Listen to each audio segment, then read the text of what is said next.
بسم اللہ الرحمن الرحیم۔ احادیث نبوی۔ پہلی حدیث،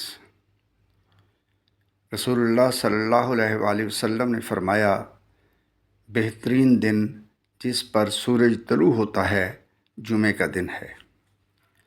اسی دن آدم علیہ السلام پیدا کیے گئے اور اسی دن جنت میں داخل کیے گئے اور اسی دن جنت سے نکالے گئے۔ دوسری حدیث،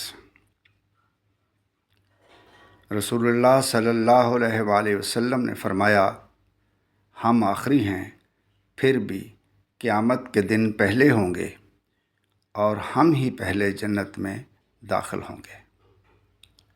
البتہ انہیں ان کی کتاب ہم سے پہلے دی گئی اور ہمیں ہماری کتاب ان کے بعد دی گئی۔ انہوں نے آپس میں اختلاف کیا اور اللہ تعالیٰ نے ہماری اس حق کی طرف رہنمائی فرمائی جس میں انہوں نے اختلاف کیا تھا۔ یہ جمعہ کا دن وہی دن تھا جس کے بارے میں انہوں نے اختلاف کیا۔ اللہ تعالیٰ نے ہمیں اس کی طرف رہنمائی کر دی۔